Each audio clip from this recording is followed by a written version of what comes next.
working on a 9x12 canvas board, which I have prepared the night before with a coat of white gesso. I'm going to be sketching the poinsettias using just a regular pencil. I'm going to divide the canvas in the center here, and again this way. And I'm doing this because this is going to give me 4 quadrants of approximately the same size, and this way it makes it easy for me to place the poinsettias. Okay, I'm going to divide this upper quadrant in the center here, and this one as well. The first poinsettia is going to be here, so I'm going to draw an oval. The second poinsettia is going to be in here, so I'm going to draw another oval in here. And the large poinsettia in the middle is going to be right in here. So I have the placement of the 3 poinsettias, and I'm going to draw some larger ovals which represent the leaves. And these ovals are only growing this way because of the way the flower is facing. And this is the center, and I'm going to do the ovals that are getting larger here.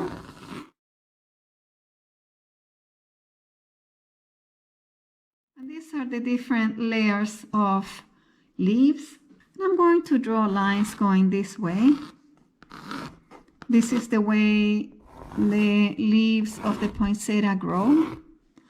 They're all in relation to the center.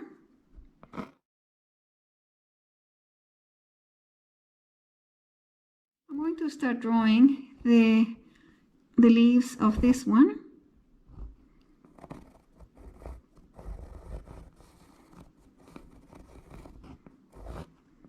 And I'm just doing little divs on the sides like this, almost like a holly leaf. Some poinsettias have this shape on their leaves.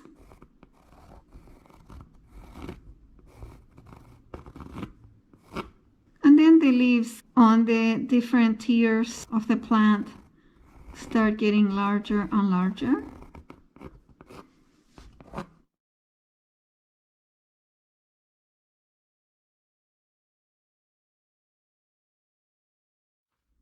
I'm going to draw more leaves on this one. I'm going to do the same in here.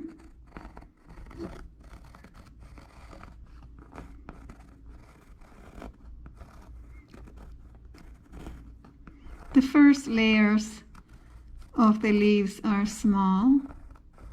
smaller than the rest. But I am following these lines that I created, so I know the leaves are going to follow the plant.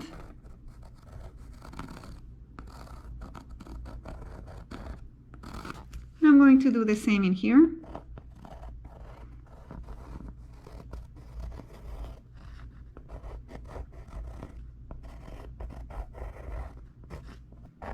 The leaves get larger and larger as they get closer to the end. And I'm going to add more in here just to fill this area.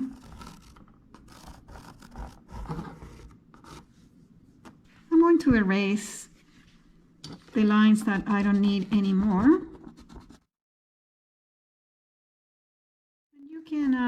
If you're not comfortable drawing right on the surface, you can do this drawing on a piece of paper and just transfer it. Trace it once you're happy. I'm going to erase all the lines.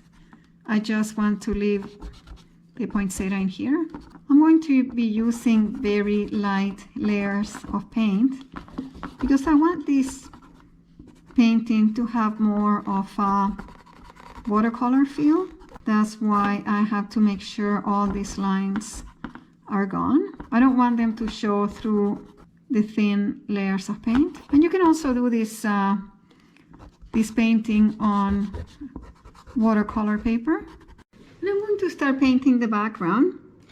And I want the background very soft and with a watercolor effect. For the background, I'm going to use this round brush. And the colors are Turquoise, Sap Green, and Ultramarine Blue.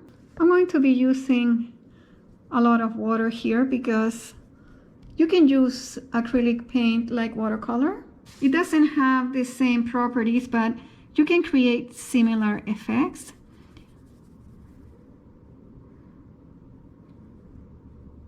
I'm going to start adding the blues at the top here.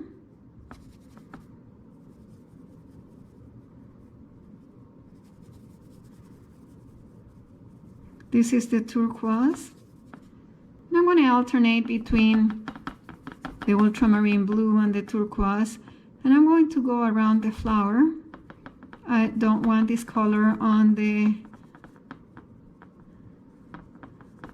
leaves of the poinsettia, but this is giving me a very soft watercolor effect. And I'm alternating between these two blues, between the turquoise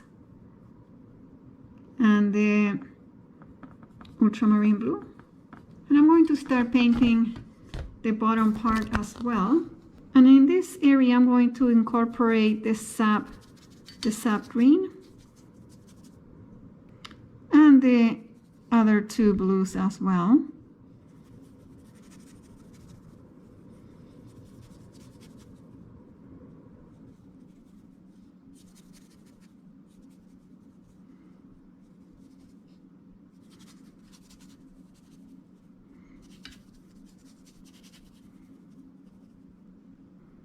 There's no rhyme or reason of how I'm applying these colors. I'm basically having fun applying them and creating a bit of a watercolor effect. And that is the fun thing with acrylics, that you can make them, you can use them as watercolor, as acrylic, and even create effects as oil paint as well. Okay, this is how the background looks. And I'm going to start painting the red leaves. I'm going to pick up some of the red with the same brush. And I also want to add water, make it as watered down as possible. And I'm going to paint the leaves that I deem to be red. I want the paint watered down quite a bit, because I want this to look more so like a watercolor than an acrylic paint.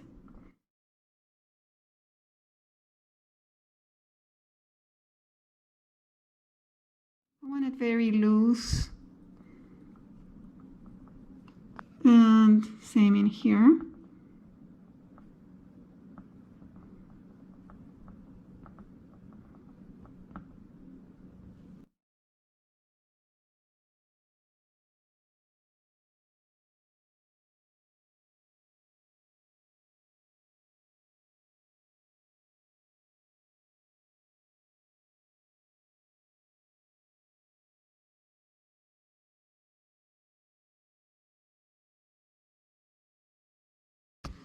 Okay, these are the ones that I have deemed red.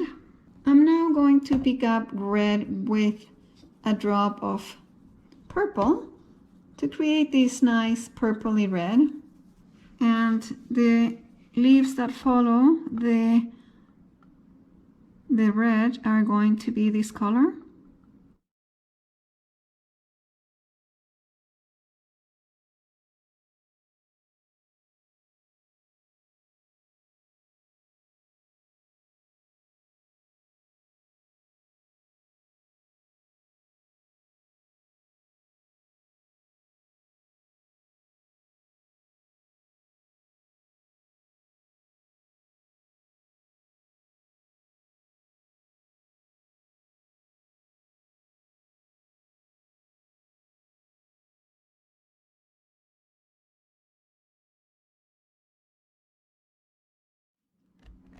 now going to pick up this bright green.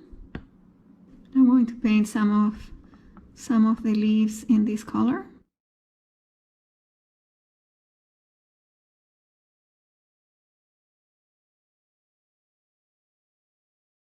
Some of the red is bleeding onto the green, but that's okay. I'm going to let it be.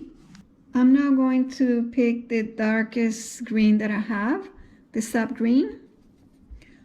And again, I'm going to add lots of water, make it nice and watery.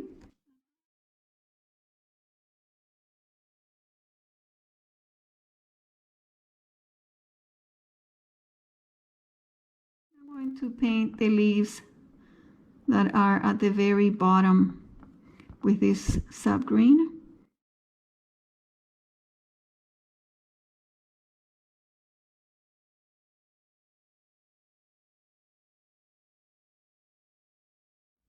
And because I'm treating this as a watercolor, I don't care if there's areas that are white without paint, because with watercolors you want to do that just to add light to the painting.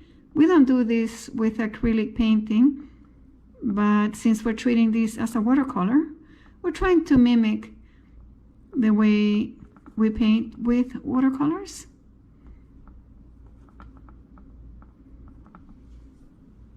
There's a leaf coming from behind there. Very watercolory at the moment. And I'm going to pick up more of the turquoise and maybe fill in some of these areas.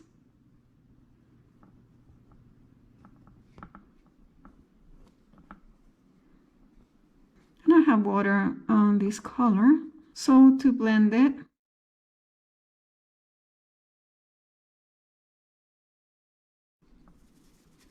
I'm just playing with the background. I'm going to switch now to a liner brush, and I'm going to pick up the red color. I am adding water to it, but not as much as I did earlier on. And I'm going to start defining the leaves a little bit.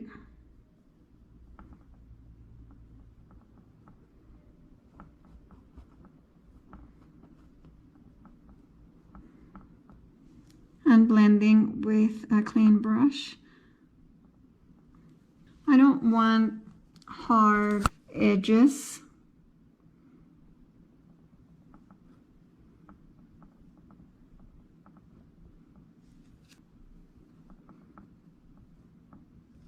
I'm going on one side of the leaf and maybe the center. And blending with a clean brush to create a very soft watercolor effect. And I'm going to do this with all the red leaves. I'm going to emphasize one side and the center area a little bit, just to create more definition on the leaves. Still trying to keep it very, very loose and watercolory.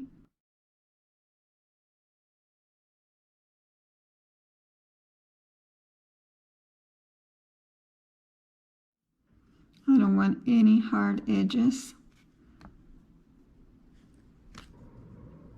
I'm going to do the same with the purple leaves. I have some red and purple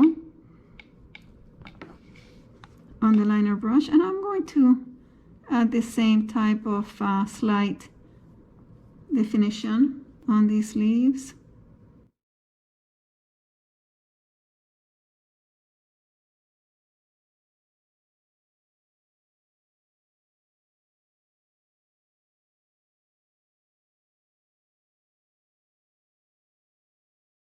I'm going to pick up some of the dark green, and I'm going to do the same on the lighter green leaves.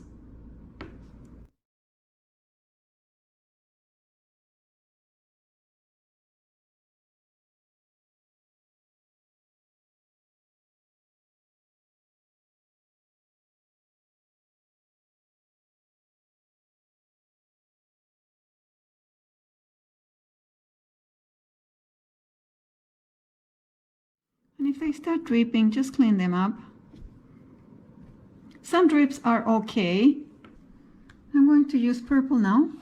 I'm going to add the purple to the green leaves, to the dark green ones.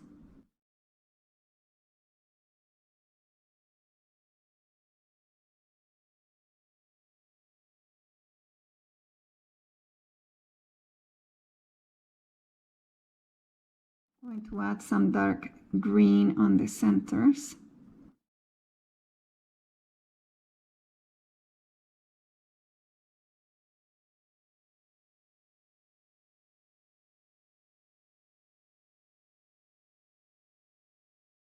With a Q-tip, I'm going to dab some white.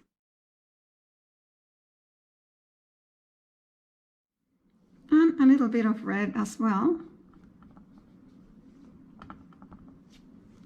With a liner brush, I'm going to pick up white and a tiny tad of yellow ochre.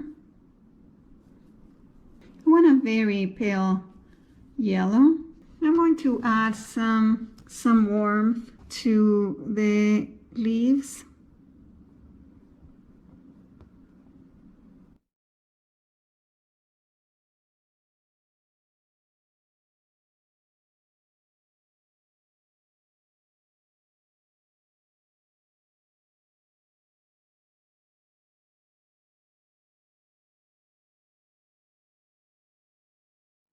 Just like I did with the red.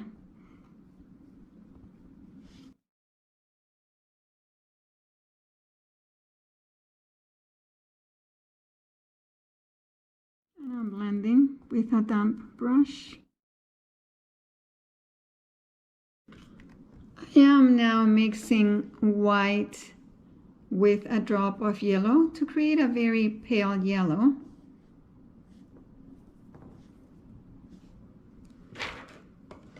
And with this color, I'm adding highlight to the leaves.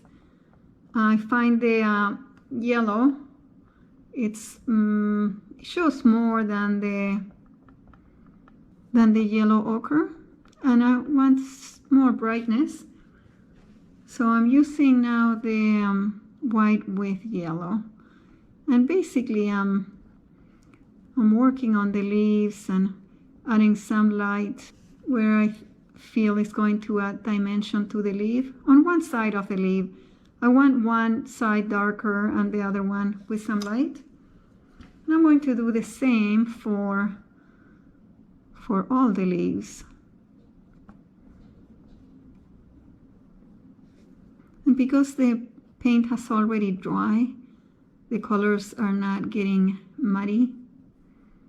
It's important to wait for the purples to dry before adding yellows. And I can intensify the background color.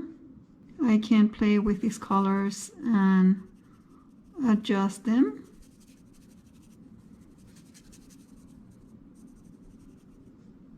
Basically at this stage, I have already established all the colors and the leaves.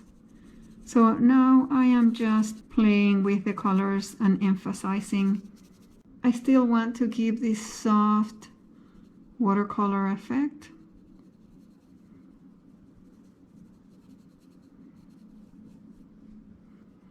I'm going around the leaves just to create some depth.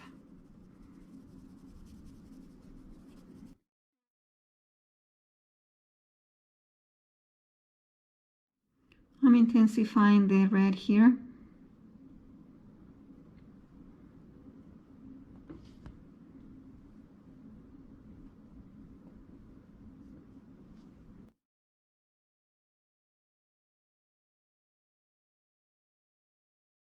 Just playing with the colors at this moment, create that soft watercolory effect, adding some highlights here. The nice thing with acrylic is that you can add lighter colors on top. With watercolors, you have to work from light to dark. Acrylic is much more forgiving, And this is why it's fun to create this painting with a watercolor feel, but with the forgiveness of acrylic paint. I'm going to add more white on the center. I feel it has disappeared,